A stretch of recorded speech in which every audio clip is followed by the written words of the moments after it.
Bonjour à tous, je suis de retour pour vous jouer un très bon tour afin de préserver le monde du bear market, afin de rallier tous les peuples à ma chaîne YouTube Monsieur Rabbit, plus rapide que la lumière. Abonnez-vous tous ou ce sera la guerre. J'espère que vous allez bien, je suis fracassé, je pense que ça s'entend à ma voix, j'ai la voix défoncée. Déjà vous le savez, ici tous les jours le meilleur de l'actu crypto, meme coin, NFT, jeux blockchain et airdrop. Le tout dans un format qui dure un petit quart d'heure, et donc c'est pas encore fait, pensez à vous abonner à la chaîne pour louper aucune vidéo. Alors vous l'avez vu, pas de vidéo depuis 5 jours puisque en effet j'étais à NFT Paris, c'était vraiment top, franchement j'ai adoré. D'ailleurs je suis passé en vidéo un peu plus grande pour vous montrer ce que j'ai ramené, je suis assez content de moi, il faut pas grand chose pour me rendre heureux, donc voilà, j'ai ramené des petites peluches, Clénosaure, Mocaverse, petit Lego également aussi Mocaverse et juste derrière une carte du TCG Vibes, un jeu qui utilise l'IP des Petits Penguins et que j'aime beaucoup. Bref, NFT Paris, franchement j'ai grave kiffé. Après voilà, on le sait, NFT Paris c'est incroyable. Pour ceux qui veulent soit networker, soit faire des side events, l'événement en lui-même, il casse pas, je trouve, trois pattes à un canard. C'est surtout l'occasion de se retrouver donc avec la commu. D'ailleurs, dédicace spéciale à tous ceux de la commu avec qui on a mangé au resto et que j'ai croisé dans l'event. Vous êtes quand même pas mal à être venu me voir pour me parler et certains aussi pour me féliciter et me dire que ce que je faisais était cool. Et franchement, notamment, je me rappelle encore quelques personnes, ça fait vraiment chaud au cœur et voilà, ça me conforte dans le fait de continuer à faire des vidéos puisque vous le savez, actuellement, je me tâte un petit peu à lever le pied, voire même à arrêter pour un peu quitter les réseaux, être dans mon coin et gagner plus d'argent aussi sans me faire chier avec tout ce bordel. Bref, NFT Paris, j'ai vraiment kiffé, et puis c'était 2 jours un petit peu hors du temps, j'ai bien dormi, j'ai profité vraiment à fond, j'étais pas en mode networking comme l'an dernier, et donc juste, voilà, j'ai pris, comment dire, le plaisir là où il était, en mode tranquillou, je vous ai rencontrés, j'ai vu des projets très sympas, et j'ai vraiment aussi beaucoup aimé les side events, notamment Mocaverse, Memland et aussi Clénosaure. Et donc voilà, très belle expérience. Et donc à l'année prochaine. Et forcément, j'étais pas là. Et donc il s'est passé 1 milliard de trucs, évidemment. Donc voilà, vidéo particulière, vidéo de reprise. On va parler pas mal de ce qui s'est passé pendant que j'étais pas là, des grosses dingueries. Également aussi côté airdrop, il y a plein de nouvelles. Petite partie gaming à la fin. Et demain donc, on reprend les news, on va dire normales. Donc c'est parti. Juste avant, on ne change pas une équipe qui gagne, je vous présente le partenaire de la vidéo du jour. C'est un partenaire récurrent de la chaîne, c'est le média Crypto News, qui je le rappelle est dispo gratuitement et disponible aussi en français, vous le voyez, il y a plusieurs langues. Et donc dessus, tous les jours, plein de news. En plus de ça, des articles plus complets sur les narratives, les projets du moment, les futurs projets, des guides aussi et des outils pour vous aider tout au long de ce bull run. Donc voilà, c'est un véritable tout en un. N'hésitez pas à aller faire un tour dessus pour ceux que ça intéresse, lien en description juste en dessous et aussi en commentaire épinglé. Ensuite, et comme dans chaque vidéo, on commence d'abord par jeter un œil au marché crypto. Le marché crypto, toujours un peu compliqué. À l'instant où je tourne, il est 14 h, le Bitcoin à 96 400, Ethereum toujours à la traîne mais qui remonte un petit peu à 2700, presque 2008. Et puis pour le reste, c'est assez en dents de scie. Moi, ma théorie, c'est que le bull run devrait être relancé par le prochain ETF qui sera accepté. Donc peut-être Solana, XRP, Cardano, je ne sais pas. Et aussi, je pense que dès ce soir, ça pourrait beaucoup bouger, puisqu'à partir de demain, commenceront les remboursements par rapport à FTX, et c'est quand même plusieurs milliards. Les gens sont payés en stablecoin. Ce sont des gens qui sont dans la crypto, évidemment. Par conséquent, il y a des chances qu'ils veulent réinvestir, et je pense que le marché ne laissera pas les gens rentrer aussi bas qu'à l'instant où je tourne. Donc voilà, je m'attends à de belles choses. Évidemment, je le rappelle, ce ne sont pas des conseils en investissement, et je peux me tromper, et ça se trouve demain, tout va à zéro, mais moi vraiment, team bullish plus que jamais, les news sont tellement bullish de par le monde côté crypto, c'est juste une dinguerie, même si on va dire que la vision du monde par rapport aux crypto peut être très négative, surtout quand on voit ce genre de token, le token Libra. Donc ce token est sorti le soir de la Saint-Valentin, donc dans la nuit du 14 au 15 février, et ce token est tout simplement le token, le même coin, qui a été chillé par le président argentin Javier Milei, qui est très connu pour être pro-crypto, on le compare souvent à Trump. Donc voilà, ce gars, ce président, a chillé un contrat d'un token d'un même coin. le meme coin a explosé à 4 milliards. Ça fait suite au meme coin du Centrafrique qui était sorti il y a quelques jours avant. Et donc les gens se sont dit, ok, le meme coin est endorsé et soutenu par le président officiellement, donc c'est un bon projet. Les gens ont investi en masse et au final, gros rug, l'équipe derrière ce token a retiré 100 millions de dollars. Le truc s'est écrasé par terre et forcément aussi le président a tout supprimé et a dit non, moi je suis pas au courant et tout, je vais faire une enquête, je n'y suis pour rien, c'est pas ma faute, etc. Donc pour l'instant, il y a aussi beaucoup d'enquêtes tournées contre lui, notamment je crois du Brésil.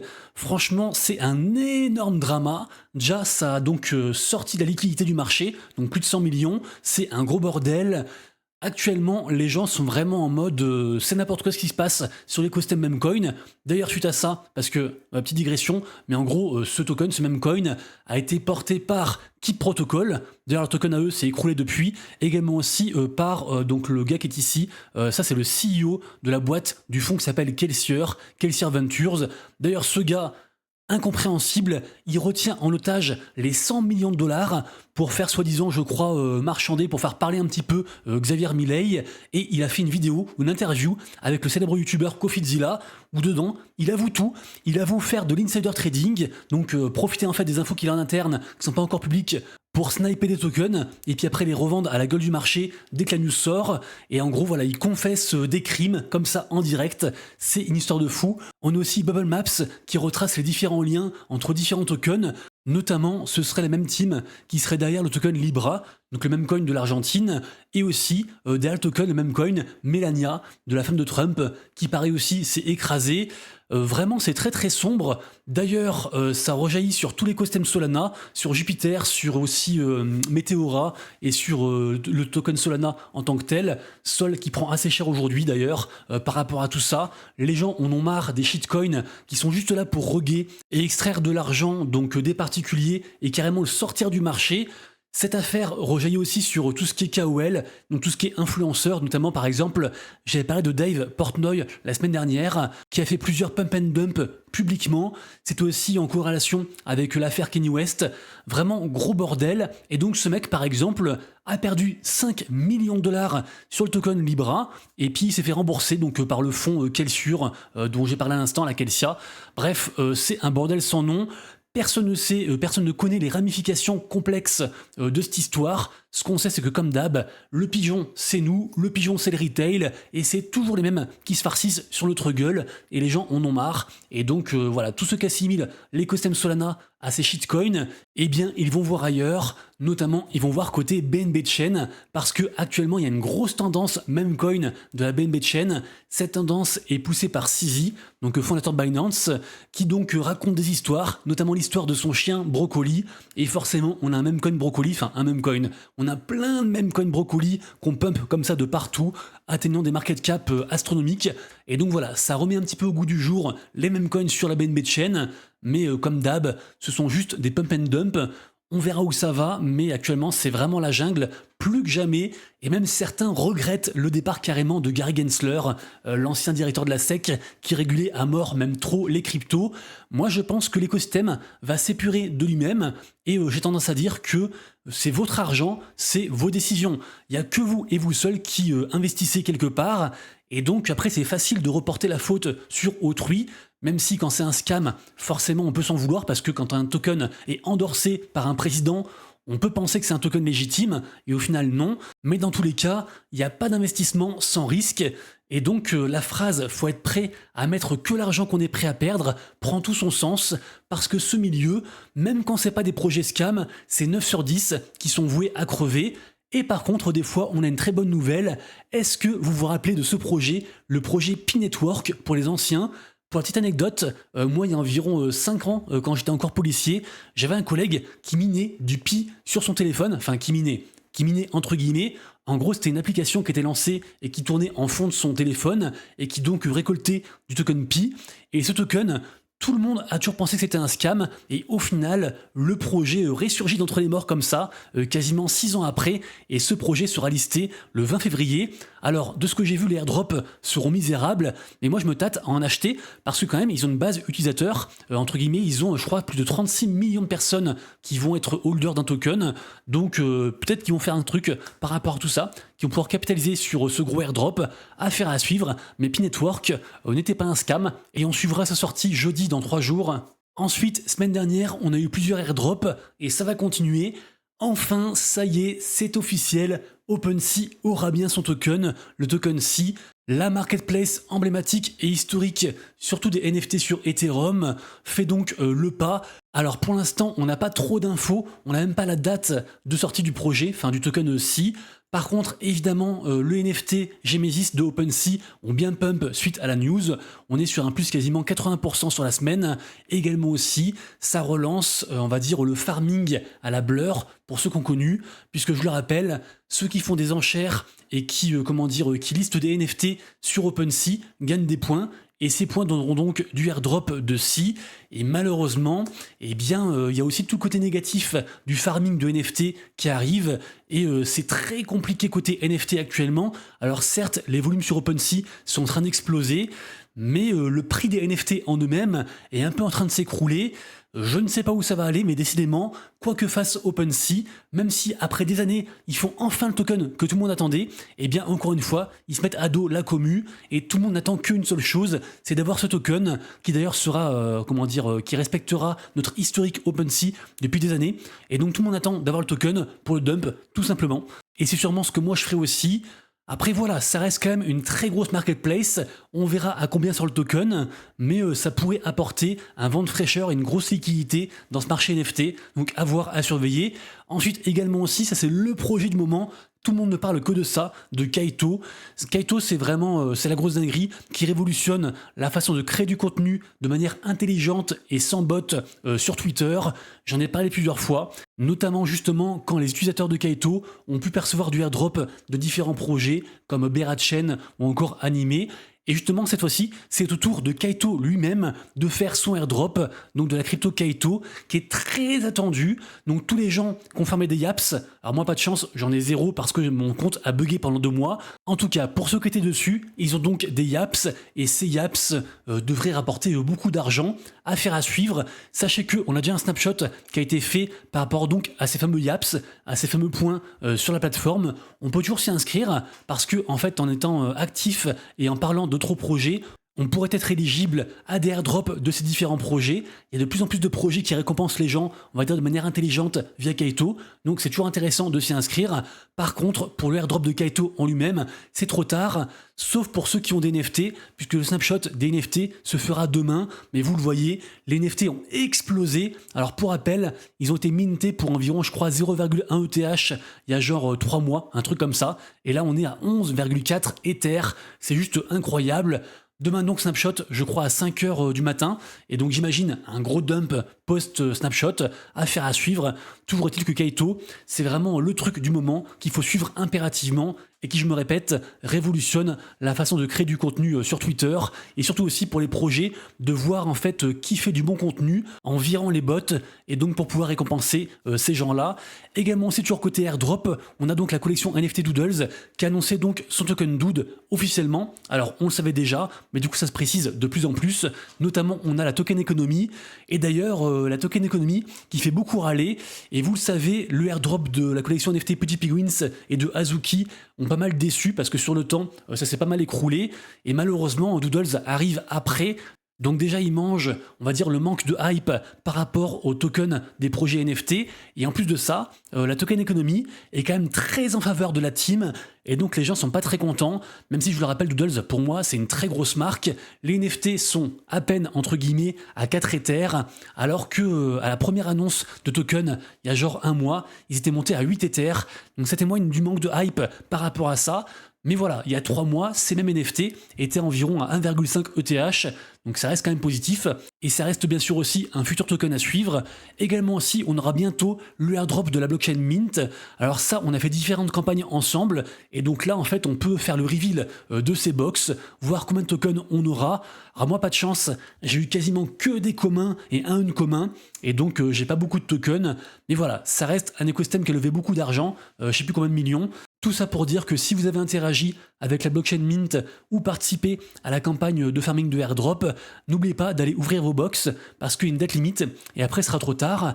Également aussi très bonne nouvelle par rapport à la marketplace Magic Eden, puisque je vous le rappelle, ils ont sorti leur propre token il y a genre je crois 2 mois, un machin comme ça, le token ME, qui d'ailleurs est grave dans la sauce. On pouvait aussi stacker son token, et donc ceux qui l'ont stacké, bien sûr, ont fait un divisé par 4 par rapport au prix de l'époque, mais là, très bonne nouvelle, tous les stackers ont eu donc des récompenses, et notamment ceux qui ont stacké pour le plus longtemps ont eu jusqu'à 4 fois le nombre de tokens qu'ils avaient stacké, et donc ils sont gravement positifs, comme quoi Magic Eden a réussi à retourner le truc et à récompenser donc les believers, donc bravo à eux, et du coup forcément si vous avez stacké sur Magic Eden, allez voir du coup votre allocation. Également aussi, ça c'est une blockchain que j'aime beaucoup, j'en ai parlé quelques fois, la blockchain Story Protocol, basée donc sur l'IP, sur la propriété intellectuelle, est donc sortie en mainnet, et avec elle donc son token IP, qui est d'ailleurs pas mal capitalisé. Je crois qu'il a fait une belle perf, le IP. Il est actuellement numéro 139 de toutes les cryptos les plus capitalisées, avec du coup une market cap à 470 millions aujourd'hui. Donc c'est pas une FDV, hein, c'est un market cap de la supply actuelle. Bref, tout ça pour dire que, comme toutes les nouvelles blockchains, il y a donc plein de projets dessus, dont des projets gaming, des projets NFT, etc. Donc voilà, belle blockchain, et si ça vous intéresse, renseignez-vous dessus, mais je pense qu'on va continuer à entendre parler de Story Protocol. Ensuite, décidément, je trouve qu'ils vont dans le bon sens, puisqu'en effet, Yuga Labs, donc ceux qui sont derrière les Bored Ape, les singes NFT, viennent de vendre à nouveau, du coup, leur propriété sur notre collection NFT, sur les Mubits, qu'ils avaient racheté il y a des années, je crois quasiment en même temps que l'IP des CryptoPunks. Donc vraiment là, ils revendent mais plein de, comment dire, de leurs projets. Ils ont quasiment vendu tous leurs autres jeux, mis à part Otherside, donc leur métaverse. Ce qui veut dire que Yuga Labs fait vraiment un focus sur la collection originelle, donc juste Otherside, leur métaverse et les Bored Ape en mode clan VIP. Et donc je me dis que les Bored Ape, enfin l'écosystème Yuga Labs, pourrait revenir en force pendant cette année. Suite, il faudrait pas grand chose, une grosse news, des récompenses un peu stylées, et ça pourrait repartir. Également aussi, je vous le rappelle que tous les matins sur mon compte Twitter, je vous sors un récap de tout ce qui se passe dans la journée côté NFT, des dernières 24 heures, avec entre autres ce que moi je surveille, en positif et en négatif, les nouvelles collections du jour, et bien sûr aussi celles qui font le plus de volume. Par exemple les NFT Kaito, forcément, et aussi Doodles, avec leur futur airdrop. Et également aussi, j'aurais pu rajouter cette collection-ci, que j'ai mentionné plusieurs fois sur YouTube et sur Twitter, la collection Wealthy Ipio Babies, qui est actuellement sur Base, mais qui après migrera sur Hyperliquid. Et regardez-moi ça, sur une semaine, ils ont quasiment fait un x2, et c'est peut-être du coup le blue chip à l'heure actuelle sur l'écosystème Hyperliquid. Et on le rappelle, Hyperliquid, le plus gros airdrop de toute l'histoire des cryptos. Un projet incroyable, décentralisé, avec tout, que ce soit au niveau DEX, DeFi, et bien sûr blockchain, et surtout un prix de token qui ne cesse d'étonner tout le monde, et donc beaucoup de gens sont bullish sur le token Hype. Moi je suis bullish sur 2 tokens pour ce cycle, je le redis, c'est le Hype et le Jupiter, le JUP. Je suis méga bullish dessus, d'ailleurs vérifiez aussi votre compte, puisqu'on a eu des nouvelles récompenses de ce qu'ils appellent les récompenses ASR, et donc par rapport à ce que vous avez stacké, vous allez recevoir donc des tokens JUP en plus. Et d'ailleurs aussi, petite digression après j'arrête, il y a trop de choses à dire sur le JUP, mais dès aujourd'hui commence le buyback, et donc 50% de tous les frais engendrés par le protocole Jupiter serviront à acheter leurs tokens. Donc c'est des millions en fait, quasiment tout le temps, enfin tous les jours même je crois. Bref, voilà, très bullish, j'arrête de parler. On passe directement à la partie gaming pour terminer la vidéo et qu'elle dure pas 3 heures. Le airdrop et la sortie du token de Game7 est sortie. Et malheureusement, c'est très décevant. Je crois qu'on est à peine à 7 millions de market cap au lieu des 200 millions promis. Là, c'est vrai que le monde du gaming blockchain est en grande difficulté et tous les projets, dès qu'ils sortent, ils s'écroulent.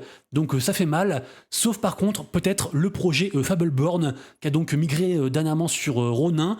Et là, actuellement, je crois qu'il y a quasiment 10 millions de RON qui sont du coup, qui ont été mis pour choper des whitelists par rapport à ce projet Fableborn. Fableborn, on en parlait beaucoup il y a environ, je crois, 1 an et demi, 2 ans. C'est un jeu d'action RPG, un peu ambiance Supercell, à la Brawl Stars un petit peu, ce genre de jeu. Bref, donc là, ils vont sortir leur collection NFT très bientôt. Les gens, en fait, mettent de l'argent pour avoir une chance de participer à une raffle et donc pouvoir minter ces NFT. Et donc voilà, il y a beaucoup d'argent. D'ailleurs, Fableborn a levé dernièrement 12 millions de dollars. Et puis il y aura aussi bien sûr un token, le token Power très bientôt. Donc ça, c'est un des gros projets à suivre côté gaming actuellement. Et sinon, vous savez, sur Abstract, une blockchain qui est sortie il n'y a pas longtemps, celle de Igloo, la maison mère des petits penguins, il y a différents jeux. Moi, je crois beaucoup à Abstract Gaming, notamment parce que Abstract, leur gros point fort, c'est bien sûr le streaming. Et donc, tous ces jeux peuvent être streamés sur Abstract. On gagne de l'XP. Et cet XP, en toute logique, devrait donner donc du airdrop du futur token officiel de Abstract. Et donc voilà, il y a un gros jeu actuellement dont beaucoup de gens parlent, qui est, comment dire, assez hypé, c'est Gigaverse, qui est sorti il y a quelques jours. Donc pour ceux qui s'intéressent, c'est un jeu d'action RPG pixelisé. Également aussi, on a Captain & Company qui a migré, enfin qui a crochénisé sur Abstract aussi. Beaucoup de gens en parlent et beaucoup de gens le stream. Et moi perso, vous le savez. Et d'ailleurs, j'ai la petite carte qui est ici, c'est Vibes, le TCG Vibes qui utilise la licence Petit Penguins. J'aime beaucoup aussi et je stream de temps en temps. D'ailleurs, je pense que je streamerai un petit peu en fin d'après-midi. Pour ceux que ça intéresse, rejoignez mon Discord, il est gratuit, ouvert à tous, et je mets les annonces dessus quand je fais d'autres choses sur différents réseaux, notamment les streams.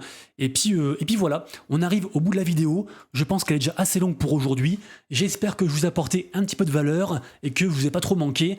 Bien sûr aussi, pensez à liker, partager, commenter, et puis vous abonner, c'est pas encore fait. Passez une excellente journée, je vous dis à demain pour une prochaine vidéo, et d'ici là, comme toujours, prenez soin de vous, de vos proches et de vos wallets. C'était Monsieur Rabbit, ciao.